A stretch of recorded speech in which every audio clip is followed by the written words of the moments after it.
wanted to hop on the mic because I've been thinking a ton about the Direct, Nintendo, the Switch 2, the first year, and all the really like up here conversation and down here conversation and the different opinions about how Nintendo is doing right now and how they're handling the Switch 2.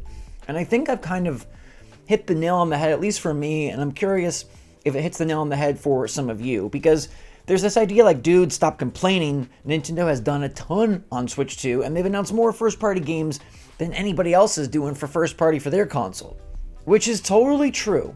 Okay, so here's what I've arrived at. Nintendo put out a brand new console, and they really amped up the idea that this was the powerful Switch that you've always wanted. This was the system that was going to allow Final Fantasy and Elden Ring and Resident Evil 9 to be on the system. Brand new games. Games that are on next-gen consoles, PS5, Xbox Series X. And Nintendo showed off at the start, we can do big stuff. Mario Kart World, it's got more racers. It's got a big world. Donkey Kong Bonanza, you're going to literally destroy the entire level. Like, not figuratively, literally destroy the entire level. And then I feel like they stopped that. Like, duh. Nintendo Switch 2 has games. So when we hear the Switch 2 has no games conversation, I don't think people should take it literally like it has no games. Like, yeah, there's Drag X Drive, they've got Hyrule Warriors, they announced Fire Emblem Fortune's Weave, they got Metroid Prime 4, Pokemon Legends ZA, Yoshi's Book. The problem is, how many of these games feel like true blue Switch 2 games that are capitalizing on what Nintendo sold us for $450? Because look, they did that. They could have kept the Switch 1 running, and Pokemon Legends ZA is on the Switch, Metroid Prime 4 is on the Switch.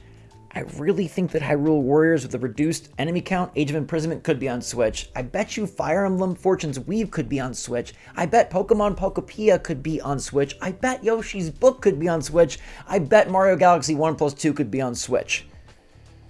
So, what of the games that aren't already out, that they've announced, are big Switch 2 titles that capitalize on 4K Nintendo for the first time? We got all excited. We bought a $450 console, and we're getting a bunch of Switch 1 games. Mario Tennis Fever is probably my most excited title from the Direct, but you're telling me that couldn't be done on Switch 1? Like, the adventure mode looks sick. That's a content move. It's not a power move. It's not an upgraded, the entire arsenal of what this game is move.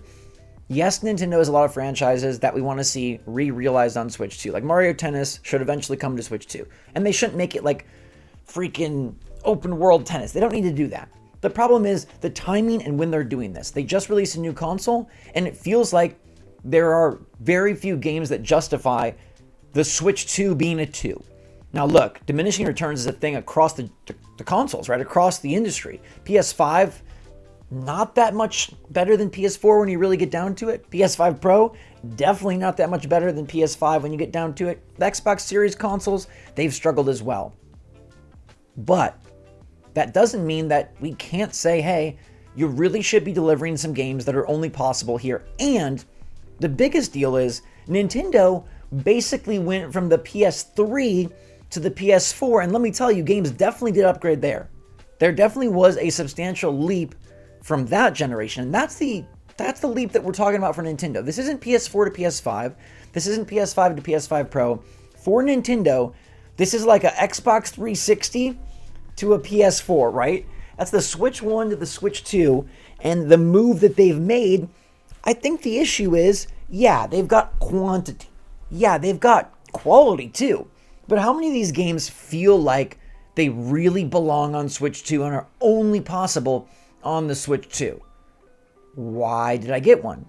I could play the two biggest holiday titles, Pokemon Legends ZA and Metroid Prime 4, on my Switch 1. Obviously, they'll run better on Switch 2. Nobody's denying that. Nobody's going to argue with that. They will. But Nintendo didn't really seem to sell this as a half-step upgrade in the way that some other consoles have. And personally, I don't feel it's a half-step, because look at what the third parties are putting out. While Nintendo is doing Pokopia and Yoshi's Mysterious Book, Square Enix is promising the entire Final Fantasy VII trilogy. One of those games ain't even out yet. Capcom is saying we're bringing Requiem, the latest Resident Evil. Yeah, we got the old Resident Evils, but the latest Resident Evil, day and date. Nintendo doesn't feel yet like they're really capitalizing on the Switch 2. And so it's not about, do they have any games? Yes, they have games. It's not about, are they eventually going to release these games? Yes, eventually there's going to be 3D Mario and Smash Bros. It's about, for a brand new system, for the promise of the system, for the excitement that this system brought to the Nintendo fan base, to the Nintendo franchises, it feels like they're not really making too good on that. Mario's 40th anniversary is debuting on the Switch 2. And what do they have to show for it? Mario Wonder, a Switch 1 game with some upgrades. Mario Galaxy 1 and 2, Wii games with some upgrades. Yoshi's Mysterious Book. Looks like it's great graphically, but that's a 2D side-scrolling game. Mario's 40th anniversary is not capitalizing on the Switch 2 in any way, shape, or form. And I feel very, very confident in saying that. What of the stuff they announced is doing that? Mario Tennis Fever? Okay, because it's better graphically? Sure. But is Mario Tennis a title that really shows off the power of the Switch 2? I just don't feel like it is. First parties aren't making sports games to take advantage of their brand new console. And even if it was a sequel in the same way that Miles Morales Spider-Man was, at least it would be a big game. And so I feel like Nintendo is missing what we call system sellers. And I've seen some people argue like, well, why does it need to be a system seller for you to enjoy it? And that's not the point. I will thoroughly enjoy Metroid Prime 4. I'm so excited for Metroid Prime 4. I will thoroughly enjoy Mario Tennis. I might even get a big kick out of Hyrule Warriors Age of Imprisonment because that art style is sick and there's a ton of enemies on screen.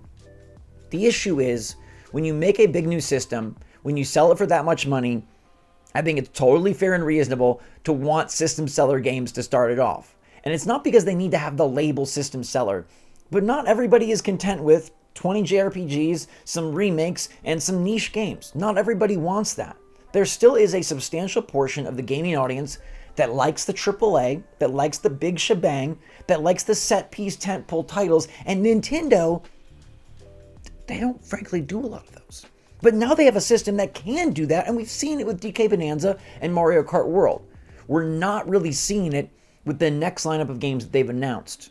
I don't know what they're going to have beyond that. I'm very confident it'll eventually be Smash Bros, eventually be Animal Crossing, eventually be 3D Mario.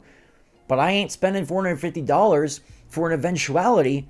I think Nintendo should have spaced out these Switch 1 type games and included a few more Switch 2 type games. Maybe Splatoon Raiders is a Switch 2 type game. Why didn't we see that yesterday? So we're in this mode where we just got geeked out of our minds with a great new console that has great enhanced power, and the third parties are showing it. We're running Elden Ring on this bad boy. We got Borderlands 4 on this bad boy. But Nintendo isn't really behaving like they just got a bad boy in their hands. They're dev kitting it up with the Switch 1 dev kit. You're telling me that Pokapia couldn't run on the Switch 1. I mean, they are going to pick and choose where they release these games, but they're not showing titles that really scream Switch 2, and I think that's the issue. And again, these games might be really fun. They might be awesome, in fact, and I'm planning to enjoy most of them. I'm planning to still buy them. But that doesn't mean that you can't have an opinion on the games that are there, and you can't feel like those games aren't a little bit of a letdown, aren't a little bit of a disappointment, when it feels like, hey, are they really taking advantage of the 4K? Are they really taking advantage of all the extra memory? Are they taking advantage of what this system can do? Because we know it can do some pretty sick stuff. We're seeing from third parties it can do some pretty sick stuff, and maybe Nintendo just isn't ready to level up in that way. But it seems like they were with DK Bananza. It seems like they were on that path with Zelda Tears of the Kingdom. Why haven't they gone further? And if Metroid Prime 4 is one of those games, that's great. But again, it's a cross-gen game when I sort of felt like maybe the Switch 2, for Nintendo specifically, was more than just a half-step, next little Apple-esque upgrade. At least that's what I was led to believe. At least that's what I thought from these third-party games. And maybe we're just facing what PlayStation and Xbox faced, but I don't know that I buy it. I feel like Nintendo is starting soft because they can. I feel like they're starting soft because they know they can space stuff out. And I feel like they definitely are going to push this system. They're just not pushing it so much right now. I've said tons of times that I think they think Mario Kart World and DK Bananza is plenty, and they don't need to give you another huge hitter Switch 2 exclusive for a while. I think that's bearing out. Do they have a bunch of games from franchises that are mostly popular? Yes. Will Pokemon Legends sell a ton? Yes. It's also on Switch 1. So it's okay to feel both ways. It's okay to simultaneously say, hey, I'm enjoying what's on Switch 2, and I wish that they had better games. Hey, there's tons of games on Switch 2. I wish that they were different titles. Hey, these games are very fun on Switch 2. I wish they were taking more advantage of the increased power and kind of taking Nintendo to the new era in a way that we saw at the start. Haven't really shown us anything since. You proved to me that Yoshi's Mysterious Book is at the same caliber taking advantage of the Switch 2 as DK Bananza. You proved to me that Mario Tennis Fever is at the same caliber taking advantage of the Switch 2 as DK Bananza. Okay? And then you charge me $40 for Mario Galaxy 2, which is neither a Switch 1 nor a Switch 2 game. So I think it just gets very mucky and murky. And there are people that don't just want to go play the old stuff. There's people that don't just want to do another one of those. There's people that want new experiences and want the Switch 2 to be the doorway to those new experiences in the same way that Mario Kart World and Donkey Kong Bonanza tried to really open up those franchises, and in the same way that Nintendo opened the door to a new wide variety of titles on the Switch 1, games seen significant evolutions, even if they didn't have significantly more power than the Wii U. So I think, yes, the year one of Switch 1 and Switch 2 are comparable. I also think that Nintendo, you can't deny, is operating from a position of power and money bags in the bank. They don't need to give us DK Bonanza and Mario 3D in the same year. They don't need to give us Mario Kart World and an announcement of Animal Crossing in the same year, because they can coast. This system is the fastest seller ever, and that is absolutely informing their decisions, and I think you're pretty silly if you don't believe that it is. But let me know your take on all this in the comments down below. Anybody feel the way I do? Does that sort of explain this disconnect between why people are kind of like down on the Switch 2 a little, but at the same time still like cheesing? I enjoyed many games in the Direct. My C+ rating was not because the Direct was horrendous and because the games there I don't want to buy. It's because my expectation for what a new console means, a $450 new console, their most expensive ever, it's more than that. And I can still have fun with what's there while asking for more. So thank you very much for watching. Stay safe, stay healthy, stay happy, stay positive out there. Until next time, SwitchForce out.